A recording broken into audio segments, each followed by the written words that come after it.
ওয়াল কলম, কলমের কসম, কলমের কসম।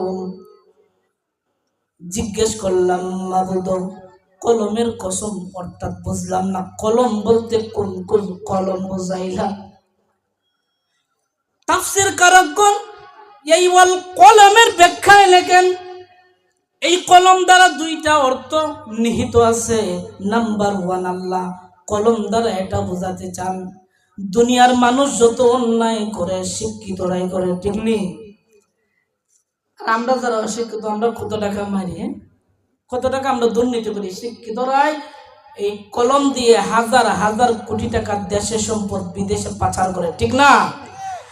আল্লাহ বলেন ওয়াল কলম, ও দুনিয়ার মানুষ, কলম হলো ওই কলম যেই কলম দ্বারা দুর্নীতি করা হয়, যেই কলম দ্বারা কোরআন লেখা হয়, যেই কলম দ্বারা হাদিস লেখা হয়, যেই কলম দ্বারা আমার নবীর ইজ্জত লেখা হয়, ওই কলমের কসম করলাম। সুবহানাল্লাহ।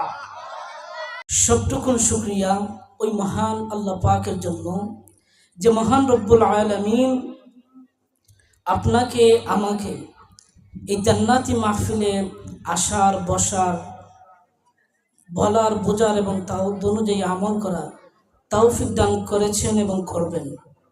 সেজন্য অন্তরের অন্তরস্থল থেকে কৃপণতা বাদ দিয়ে সবটুকুন আবেগ ওঝাড় করে দিয়ে আমরা কালেমাতুশ শুকর আদায় করি আলহামদুলিল্লাহ।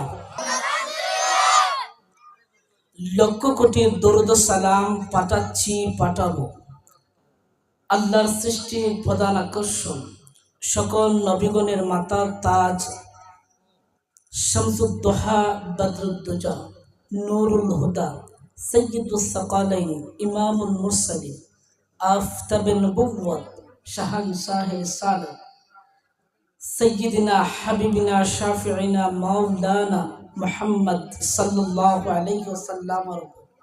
তো শুধু আমি ভূমিকা কিছু না বলে সরাসরি আমার আলোচনায় যাচ্ছি। রাত খুতবাতে সূরা কলমের প্রথম 4খান আয়াত তেলাওয়াত করেছি, এর আলোকে আলোচনা হবে। আমার আলোচনার মূল বিষয় হচ্ছে শানে রিসালাত। কেন শানে রিসালাত আপনাদের জন্য চুজ করলাম? এখান থেকে আমাদের 3টা ফায়দা হবে। নাম্বার 1, আমাদের ঈমান সতেজ হবে, ঈমান তরতাজা হবে, ঈমান পাকাপোক্ত হবে।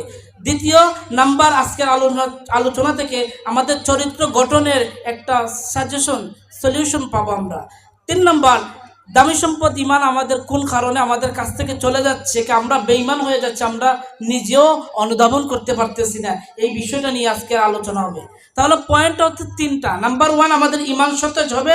দ্বিতীয়ত হচ্ছে আমাদের আমল চরিত্র ঠিক হবে। তৃতীয়ত ঈমান বাঁচানোর জন্য কি করণীয় সেই বিষয়ে আমরা জানবো।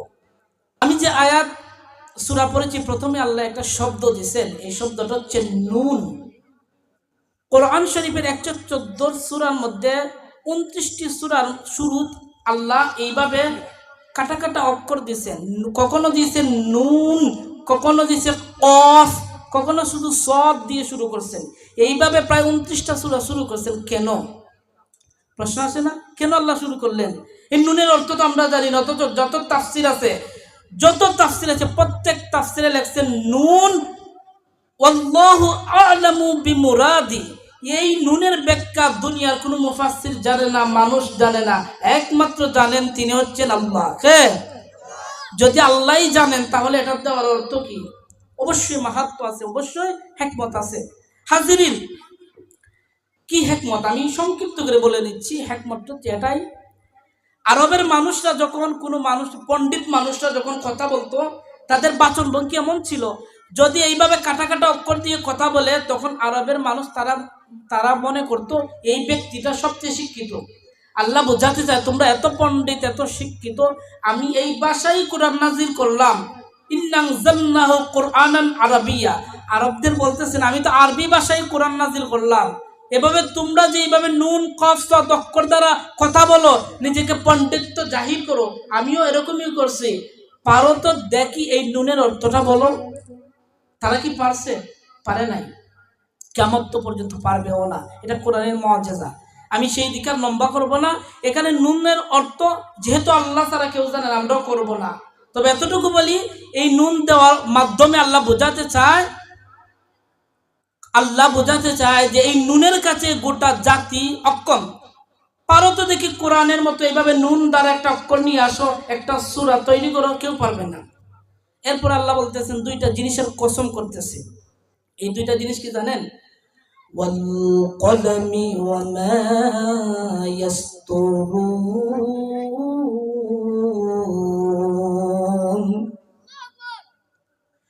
আল্লাহ রাব্বুল আলামিন বলেন ওয়াল কলম, কলমের কসম, কলমের কসম। জিজ্ঞেস করলাম মাবুদ, কলমের কসম অর্থাৎ বুঝলাম না, কলম বলতে কোন কোন কলম বোঝাইলা? তাফসীর কারকগণ এই ওয়াল কলমের ব্যাখ্যায় লেখেন এই কলম দ্বারা দুইটা অর্থ নিহিত আছে। নাম্বার ওয়ান, আল্লাহ কলম দ্বারা এটা বোঝাতে চান দুনিয়ার মানুষ যত অন্যায় করে শিক্ষিতরাই করে, ঠিক নেই? আমরা যারা অশিক্ষিত, আমরা কত টাকা মারি, কত টাকা আমরা দুর্নীতি করি, শিক্ষিতরাই এই কলম দিয়ে হাজার হাজার কোটি টাকা দেশের সম্পদ বিদেশে পাচার করে, ঠিক না? আল্লাহ বলেন ওয়াল কলম, ও দুনিয়ার মানুষ, কলম হলো ওই কলম যেই কলম দ্বারা দুর্নীতি করা হয়, যেই কলম দ্বারা কোরআন লেখা হয়, যেই কলম দ্বারা হাদিস লেখা হয়, যেই কলম দ্বারা আমার নবীর ইজ্জত লেখা হয়, ওই কলমের কসম করলাম। সুবহানাল্লাহ। নাম্বার 2, 2 নম্বর ব্যাখ্যা আল্লাহ বলতেছেন ওয়াল কলম। দ্বিতীয় নম্বর ব্যাখ্যায় প্রসিদ্ধ মত, এই কলম দ্বারা আল্লাহ ওই কলম বুঝিয়েছেন যে কলম সম্পর্কে আল্লাহর হাবিবদের হাজার বছর আগে বললেন। নবীকে জিজ্ঞেস করা হলো, ইয়া রাসূলুল্লাহ, সর্বপ্রথম আল্লাহ কোন জিনিসটা সৃষ্টি করেছেন? তো আল্লাহর রাসূল 5টা জিনিসের নাম বললেন। প্রতিটি জিনিসের শুরুতেই বললেন আউয়াল, আউয়াল, সর্বপ্রথম আউয়াল মা খালাকাল্লাহু রূহি।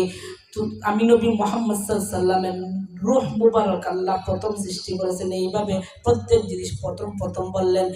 তার ধারাবাহিকতায় আল্লাহর রাসূল বলেন আউয়ালু মা খালাকাল্লাহুল কলম। দুনিয়ার মানুষ, সর্বপ্রথম আমার আল্লাহ কলম সৃষ্টি। কলম জানেন? যে কলম দিয়ে আল্লাহ পাক সৃষ্টি করার পরে কলমকে বললেন উক্তুব, ও কলম তুমি লিখতে থাকো। কলম বলে মা জাকতুম, আল্লাহ কি লিখবো? আল্লাহ কয় আমার বনি আদমের ভাগ্য লেখো, দুনিয়া সৃষ্টি থেকে কিয়ামত তক পর্যন্ত কি হবে সেই জিনিস লেখো। আল্লাহ এই কলম দ্বারা মূলত ওই কলমকে নির্দেশ করলেন যে এই কলম দ্বারা আমাদের ভাগ্য লিপিবদ্ধ করা হয়েছে। দুনিয়া সৃষ্টি থেকে ধ্বংসের আগ পর্যন্ত কি হবে সমস্ত যেই কলমে লিপিবদ্ধ করেছে, লিখেছে, মূলত আল্লাহ কলম দ্বারা ওই কলমকে উদ্দেশ্য করেছেন। তাহলে আল্লাহ পাক কলম কেন উদ্দেশ্য করলেন? দুইটা ব্যাখ্যা। 1 নম্বর, কলম দ্বারাই দুর্নীতি। 2 নম্বর, আল্লাহ বললেন এই কলম তোমাদের সাক্ষী থাকবে কিয়ামতে তোমরা কি করছো না করছো। এরপরে বলতেছেন ওয়া মা ইয়াসতুরুন, কলম যা লিখতেছে তার কসম। তাফসীরে জালালাইন শরীফের মধ্যে আল্লামা ইমাম জালালউদ্দিন সুয়ুতি তাফসীরে রুহুল মাআনিতে মাহমুদ আলুসি ব্যাখ্যা করেন ওয়া মা ইয়াসতুরুন, এই কসম দ্বারা আমার আল্লাহ বোঝাতে চেয়েছেন দুনিয়ার মানুষ, কলম দুনিয়া সৃষ্টি থেকে কিয়ামত পর্যন্ত যা লিখবে, অর্থাৎ তুমি অন্যায় করলেও লিখবে, তুমি নেকি করলে তাও লিখবে, তোমার জীবনের যত অর্জিত সম্পদ আছে নেকামল, এই সমস্ত কসম আল্লাহ পাক করলেন, অর্থাৎ সমগ্র দুনিয়ার কসম করলেন। হাজিরিন, এখন প্রশ্ন আসতে পারে আল্লাহ কসম কেন করলেন? সাধারণত আমরা দুনিয়াতে কসম করি কেন? যখন আমার কথাটা সত্যতা যাচাই করার জন্য, বিশ্বাস করানোর জন্য আমি বলি আল্লাহর কসম এই জিনিসটা আমি করি নাই, তখন আমরা মনে করি সে সত্য বলছে, এরকম না। তা আল্লাহর কথা তো কসম না দিলেও আমরা বিশ্বাস করি। কেন কসম দিলেন? মূলত একটাই উদ্দেশ্য, কসম দ্বারা যখন কোনো কথা বলা হয় সেই কসম, সেই কথাটা খুব দামি থাকে। আল্লাহ কসম দিয়ে বোঝাতে চায় দুনিয়ার মানুষ, যে জিনিসটার নামে কসম করলাম ওই জিনিস, ওই বিষয়ের দাম আছে আমার কাছে বেশি। সুবহানাল্লাহ। হাজিরিন, এজন্য আল্লাহ পাক সূরা কলমে দুইটা কসম করলেন। এই কসম শুধু সূরা কলমেও করে নাই, আমার মাওলা কোরআনে প্রায় অসংখ্য জায়গায় এইভাবে কসম করলেন। কখনো আল্লাহ বলেন ওয়াদ-দুহা, কখনো বললেন ওয়াল-লাইলি ইযা সাজা। নবী গো আপনার নূরময় চেহারার কসম, ইয়া রাসূলুল্লাহ আপনার নূরময় চুলের কসম করলাম। কখনো বললেন ওয়াত-তিন, তিন ফলের কসম, কখনো বললেন ওয়াজ-জাইতুন, জাইতুন ফুলের কসম। এইভাবে আমার মাওলা পরতে পরতে বিভিন্ন জায়গায় কসম করলেন। একটাই উদ্দেশ্য, আল্লাহ বোঝাতে চায় দুনিয়ার মানুষ, কসমের পরে যেই কথাটা আমি আল্লাহ বলবো ওই কথার দাম, গুরুত্ব আমি মাওলার কাছে বেশি। সুবহানাল্লাহ। ঠিক তার ধারাবাহিকতায় সূরা কলমে আল্লাহ কসম করলেন দুইটা জিনিসের। নাম্বার 1 কলম, যেই কলম দিয়ে বাক্য লিপিবদ্ধ হয়। নাম্বার 2 এই কলম দিয়ে আমাদের দুনিয়ার যত নেক আমল, বদ আমল যা আছে সমস্ত কিছু আল্লাহ সাক্ষী হিসাবে কলমের কসম করলেন। কসম করার পরে যেই কথাটা বলতেছেন এই কথার দাম আছে না? আমি তো একটু আগেই বললাম, কসম করার পর যেই কথা বলেন মাবুদ, এই কথার দাম বোঝানোর জন্য, গুরুত্ব বোঝানোর জন্য বলেন। তাহলে আল্লাহ কি বলতেছেন? আনতা বিনি'মাতি রাব্বিকা বিমাজনুন।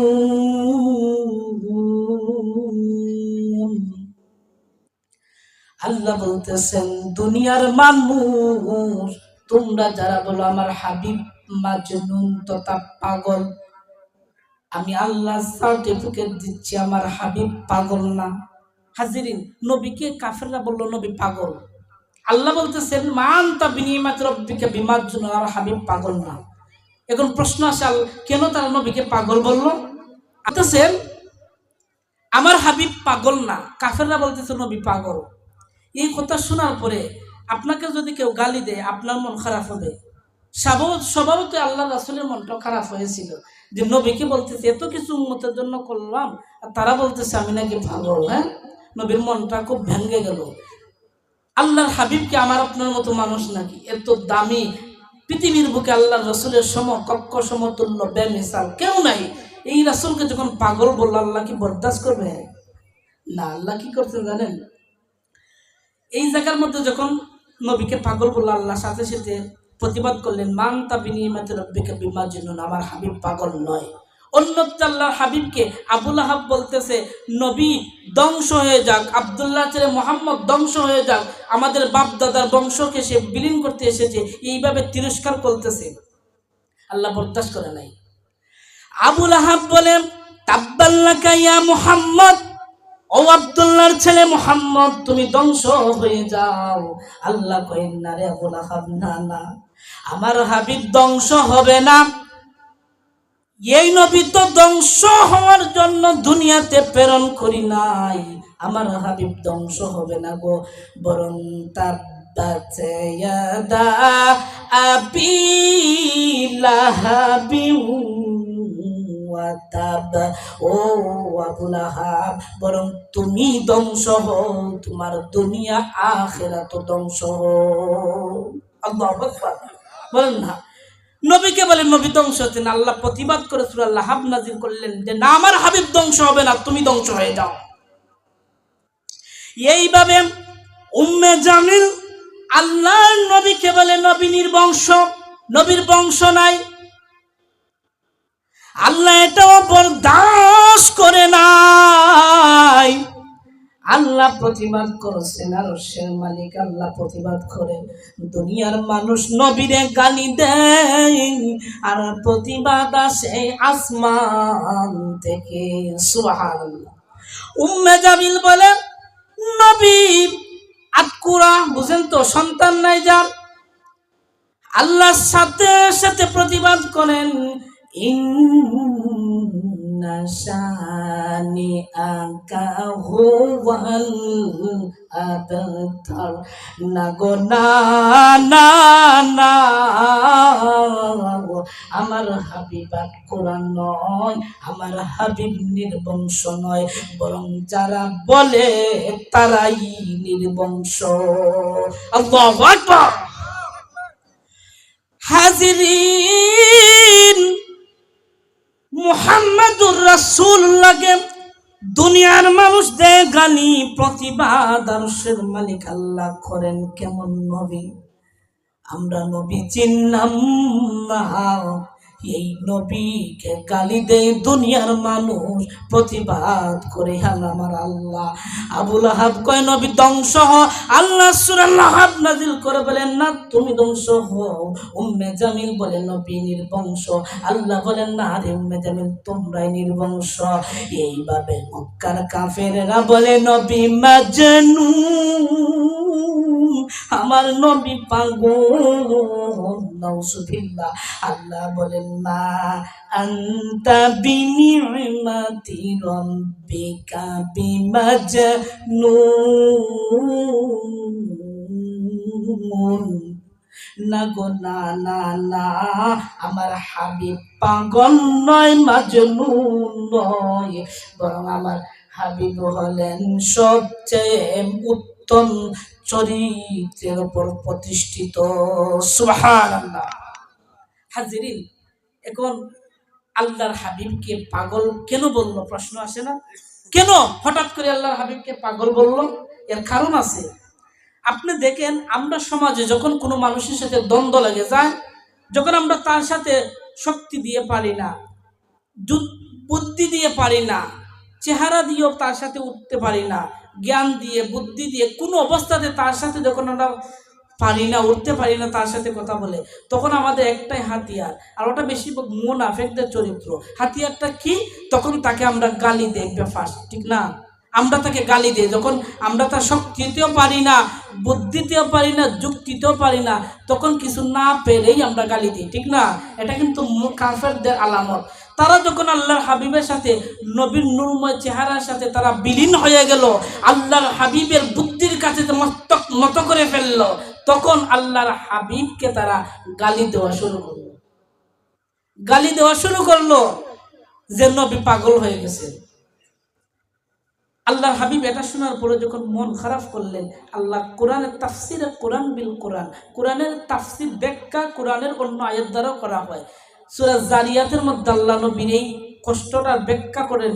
আল্লাহ বলতেছেন হাবিব আপনি কষ্ট পাবেন না, আপনি তো জানেন না যা আমি জানি। আল্লাহ বলতেছেন কাযালিকা মা আতাল্লাযীনা মিন ক্বাবলিহিম মির রাসূলিন ইল্লা ক্বালু সাহিরুন আও মাজনুন। আল্লাহু আকবার। আল্লাহ বলতেছেন নবী গো, তারা তো আপনাকে পাগল বলে, এটা তাদের খাসিয়ত খাসিল। এরকম গালি কাফেরেরা পূর্বেও নবীদেরকে দিত। তাহলে নবী এটা শোনার পরে মোটামুটি কি সান্ত্বনা বলে, হ্যাঁ এটা তো আমাকে একা বলে নাই, আরো নবীদেরও বলছে। মা আনতা বিনি'মাতি রাব্বিকা বিমাজনুন, আমার হাবিব পাগল না, মাজনুন না, বরং তোমরা যারা বলো নবী মাজনুন, আল্লাহ বলতেছেন দুনিয়ার মানুষ তোমরাই পাগল। কিছু বললে আল্লাহ জবাব দে। আবু লাহাব বললে নবী ধ্বংস হয়ে যাও, আল্লাহ সূরা লাহাব নাজিল করে আবু লাহাবের ধ্বংস কামনা করলেন। উম্মে জামিল বলে নবী নির্বংশ, আল্লাহ প্রতিবাদ করে সূরা কাউসার নাজিল করে বললেন না তোমরাই নির্বংশ। কাফেররা বলে নবী মাজনুন, আল্লাহ বলেন না মা আনতা বিনি'মাতি রাব্বিকা বিমাজনুন, আমার হাবিব পাগল নয়। হাজিরিন, এই পাগল কেন তারা বললো? আমি আগে বলছিলাম কেন তারা বললো। এর এক নম্বর কারণ কোনো কারণই নাই। বলতে পারি হুজুর এটা আবার কেমন? কিছু মানুষ এমনিই দেখবেন আপনার পেছনে পড়ে থাকে, তার কোনো কারণ নাই, আপনি তার সাথে ঝগড়াও করেন নাই, কিন্তু সে এমনি বলতেছে। এর এক নাম্বার কারণ, আপনার ভালো চলাচল আপনি চলতেছেন, এটা তার সহ্য হয় না, হিংসামূলক এমনি বলে দিচ্ছে ওই ব্যক্তি মাথার দোষ, ওই ব্যক্তি পাগল, ওই ব্যক্তির চরিত্র খারাপ, এভাবে বলে দেয়। অন্যান্য নবীদের কথা এভাবেই বলছে পাগল। আমার নবীকে আবার কিছু মানুষ বলে অনিশিক্ষিত পাগল, নাউজুবিল্লাহ বলেন। আমার কথা না না, সূরা দুখানে আল্লাহ বলতেছে সুম্মা তাওয়াল্লাউ আনহু ওয়া ক্বালু মুআল্লামুম মাজনুন। তারা বলতেছে আল্লাহর হাবিবকে নবী শিক্ষিত পাগল, নাউজুবিল্লাহ। আল্লাহ বলতেছেন এই আয়াতে সূরা দুখানে সুম্মা তাওয়াল্লাউ আনহু, অতঃপর তারা বলতে থাকলো মুআল্লামুম মাজনুন, ইনি তো শিখানো শিক্ষিত কোন পাগল ছাড়া কথা নয়। কেন? উনি আমাদের বাপ দাদার ধর্মের মধ্যে কলঙ্ক লিপন করতেছে। দেখছেন, নবী আসছেন হেদায়েতের বাণী নিয়ে, ওরা বলতেছে নবী বাপ দাদার ধর্মে নাকি কলঙ্ক লেপন করতেছে। এই জন্য বলে শিক্ষিত পাগল। তাহলে নবীকে পাগল বলার পেছনে এক নম্বর কারণ এমনি। দ্বিতীয় নম্বর কারণ হলো নবীর সাথে তর্কে যুক্তিতে দলিলে পারতেছে না, জন্য বলে শিক্ষিত পাগল। এই পাগলের ব্যাখ্যা যদি দিই, আরো অনেক কারণ আছে, আমি সেই দিকে যাচ্ছি না। সর্বোপরি এটাই, নবীকে তারা পাগল বলে চেয়েছিলেন নবীকে দাওয়াত দামায় রাখার জন্য, যেন ইসলামের দাওয়াত তার না হয়। এজন্য কি চক্রান্ত করছে আবু জাহেল জানো? তখনকার মানুষ যখন হজে আসতো, মূল ফটকে তারা দাঁড়িয়ে যাইতো, মানুষ ঢুকলেই বলতো এই জানো মক্কা একজন পাগলের আবির্ভাব হয়েছে, মোহাম্মদ নাম, আব্দুল্লাহ ছেলে, খবরদার ওনার কাছে যাইবে না, যাও তাহলে গুমরাই হয়ে যাবে। তো আমাদের মানব জাতির কাছে যেটা বারণ করা হয় ওটা বেশি আমরা করি, ঠিক নেই? আবু জাহেল বলতেছে ও হাজিরা, তোমরা যারা এই মক্কায় আসতেছো হজ করবা, ভালো কথা, মুহাম্মদের কাছে যাইবা না, উনি পাগল। তো মানুষগুলো বলে রাষ্ট্রের প্রধান যিনি, উনি বলতেছেন পাগল। পাগলটা তাও পাগল তো মনে হয় সাধারণ কোন পাগল না, দেখাই লাগবে যারাই আল্লাহর হাবিবের নূরময় চেহারা দেখে, নবীজির নূরময় চেহারা দেখিয়া ওরা আশ্চর্য হয়ে যায়, এমন নূরের চেহারার মানুষ তো পাগল হইতে পারে না। সুবহানাল্লাহ বলেন না? আল্লাহ আল্লাহর হাবিবকে এমন নূরের চেহারা দান করলেন। এজন্য দুহার তাফসিরে ইমাম ফখরুদ্দিন রাজি বলেন ওয়াদুহা, এই দুহা দ্বারা আমার আল্লাহ আমার নবীর নূরময় চেহারার কসম করলেন। সুবহানাল্লাহ। নবীর চেহারা এমন ছিল, মক্কার কাফেররা বলে আল্লাহর হাবিব তো পাগল না, এমন চেহারার মানুষ জীবনে পাগল হইতে পারে না। সুবহানাল্লাহ। হাজিরিন, আমি সংক্ষিপ্ত করে নিচ্ছি। যাই হোক, তারা নবীকে পাগল বলতেছে, মানুষ আল্লাহ এটা অপপ্রচারকে প্রচার করে দিয়েছে ইসলামের জন্য, সবাই ইসলামের সায়াতলে এসে যাচ্ছে। এরপরে আল্লাহ বলতেছেন, আমি সংক্ষিপ্ত করে নিচ্ছি, আল্লাহ নবীর এই জবাব দেওয়ার পরে বলতেছেন ওয়া এই নবীকে খুশি করতেছেন, হাবিব আপনাকে বলে পাগল, আপনি পাগল না, শুনেন আপনাকে আমি কি দিচ্ছি, ওয়া ইন্না লাকা লা আজরান গায়রা মামনুন। নবী গো, আপনাকে আমি মহা পুরস্কারে পুরস্কৃত করব। আপনার জন্য রয়েছে এমন পুরস্কার, যে পুরস্কার আমি অন্য কাউকেই দেই নাই। তাফসীরের মধ্যে লেখেন নবীর পুরস্কার দুনিয়াতে আছে, আখিরাতেও আছে। দুনিয়াতেই তো আল্লাহর হাবিবকে আল্লাহ এমন পুরস্কারে পুরস্কৃত করলেন, এই আলোচনা করলেও রাত্র চলে যাইবে, সংক্ষিপ্ত করে বলে নাই। আল্লাহর হাবিবকে নাম্বার 1, আল্লাহর হাবিবকে আল্লাহ কাউসার দান করলেন। ইমাম জালালউদ্দিন সৈয়দ বলেন, এই কাউসার কি জগতের মানুষ তোমরা কি জানো? এই কাউসারটা হলো যত নিয়ামত আছে, আল্লাহ সমস্ত কল্যাণ ও নিয়ামত আল্লাহর হাবিবকে দান করলেন। এই হচ্ছে আল্লাহর হাবিবকে পুরস্কার দিলেন। 2 নম্বর দুনিয়াতে পুরস্কার, এটা মেরাজের মাসের জন্য বলছি। দুনিয়াতে যত নবী আসছেন প্রত্যেক নবীর মেরাজ দুনিয়াতেই হয়েছে রুহানি ভাবে। একমাত্র কেবলমাত্র শুধুমাত্র আমার আপনার নবী মুহাম্মদুর রাসূলুল্লাহর মেরাজ হয়েছে জিসমানি হালতে আরশে আজিমে। সুবহানাল্লাহ। ইমামে খতিব কাস্তালানী মাওয়াহিবুল্লাহ দুনিয়ার মধ্যে বলেন, ও জগতের মানুষ, আমার হাবিবকে আমি একবার দুইবার নয় গো প্রায় 34 বার মেরাজ করাইছি। আল্লাহর হাবিব 34 বার মেরাজ করছেন, এটা আমার কথা না। কাস্তালানী, ইমাম কাস্তালানী কে জানেন? আমাকে কমেন্ট করেছে যে তুমি কোথায় পেলা। আমি বলতেছি ইমাম কাস্তালানী কে তুমি কি জানো? মিয়া তুমি কথা বলতেছো আদার ব্যাপারে, জাহাজের খবর রাখছো। ইমাম কাস্তালানী জুতা মুবারকের দুলি বহন করার মতো যোগ্যতা আমাদের কারণে, কথা বলেন ঠিক কিনা?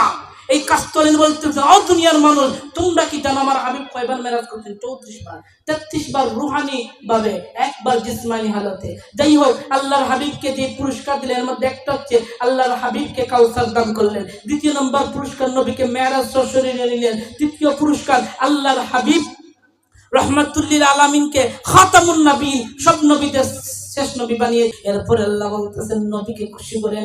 কাফেররা বলে নবী মাজনুন। আল্লাহ বলেন না গো নবী, আপনি পাগল না, আপনাকে মহা পুরস্কার আমি পুরস্কৃত দুনিয়াতে করেছি, আখেরাতেও করব। আখেরাতে এক কথাই বলি মাকামে মাহমুদ দান করব, শাফায়াতের মালিক বানাইয়া দেব। নবী গো, আপনার কদম জান্নাতে না রাখা পর্যন্ত কোনো মানুষকে আমি জান্নাতে প্রবেশ করাবো না। সুবহানাল্লাহ। এইভাবে আল্লাহর হাবিবকে আল্লাহ সম্মানী করলেন। চতুর্থ শেষ আয়াত আল্লাহ বলতেছেন, ওয়া ইন্নাকা লাআলা খুলুকিন আযীম। উত্তম চরিত্রের অধিকারী বানিয়ে দিলাম। এই উত্তম চরিত্র, মহান চরিত্র কেমন জানেন? সাইয়্যিদনা বাবা আদম নবী থেকে নিয়ে ইব্রাহিম নবীর আগ পর্যন্ত যত নবী আসছেন, একজন নয়, দুইজন না, অনেক নবী আসছেন। এই সমস্ত নবীকে একত্র করলে বললেন এরা ওই চরিত্রের অধিকারী, খুলুকে কারিম, অর্থাৎ উত্তম চরিত্রের অধিকারী। সুবহানাল্লাহ। ইব্রাহিম নবী থেকে নিয়ে ঈসা রুহুল্লাহ, এই জায়গায় নবীদের জমা করে অনেক নবীদেরকে বললেন এরা হলো খুলুকে হাসান, সুন্দর চরিত্রের অধিকারী। আর আমার নবী মুহাম্মদুর রাসূলুল্লাহর সাথে কোন নবীকে আল্লাহ জুদা করেন, একত্র করেন নাই, সবাইকে আলাদা করে দিয়ে একমাত্র নবী মুহাম্মদের চরিত্রের ব্যাপারে বললেন লা ইন্নাকা লাআলা খুলুকিন আযীম।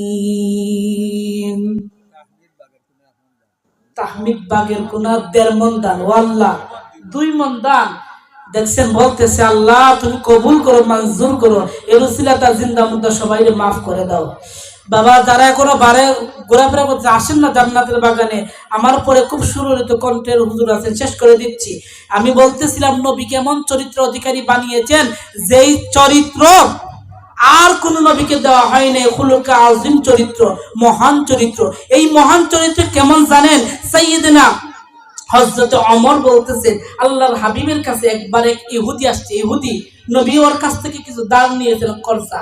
তো ইহুদির তারিখ মনে করেন, কথার কথা বলতেছে আজকে 20 তারিখ, টাকা দেওয়ার তারিখ হচ্ছে 22 তারিখ পর্যন্ত। ইহুদি আজকেই চলে আসছে, 2 দিন আগে চলে আসছে। ইহুদিটা এসে বলতেছে আব্দুল্লাহ ছেলে মোহাম্মদ, তারা তো নবী, তখনও বলে না, হয় যে টাকা যা মনে করেন যে কিছু দাঁড় করছিল আমার দাও, ওগুলো আমাকে দাও। তো নবী ওমর পাশে, খুব গরম সাহাবী, ওমর বলতেছে এখনো তো 2 দিন বাকি, এখন নবীকে এসে তলব করতেছে বেয়াদব। নবীর দিকে ওমর তাকায় আর ইশারা করতেছে, নবী একবার ইশারা দাও, কতল করে ফেলবো। আল্লাহর নবী বলেন ওমর রে, আমি মুহাম্মদুর রাসূলুল্লাহ দুনিয়াতে তো আসি নাই, এমন ভাবে আসি নাই যে চোখের ইশারা দিয়ে হত্যা করাইয়া ফেলবো না, এমন না, এমন না। তায়েফের যুবকরা যখন আমায় পাথর মারে, জিবরিল আমিন বলে নবী গো একবার অনুমতি তো তায়েফের যুবকদের মেরে ফেলবো পাহাড় চাপা দিয়ে। নবী বলেন জিবরিল না না না, এদেরকে মারিলে আল্লাহকে ডাকবে, মারা যাবে না। ওমরকে বলতেছেন খবরদার ওমর, রাগ হবে না। এইভাবে হযরতে ওমর এইভাবে রাগান্বিত হয়ে আছে যে নবীর কাছে তলব করতেছে।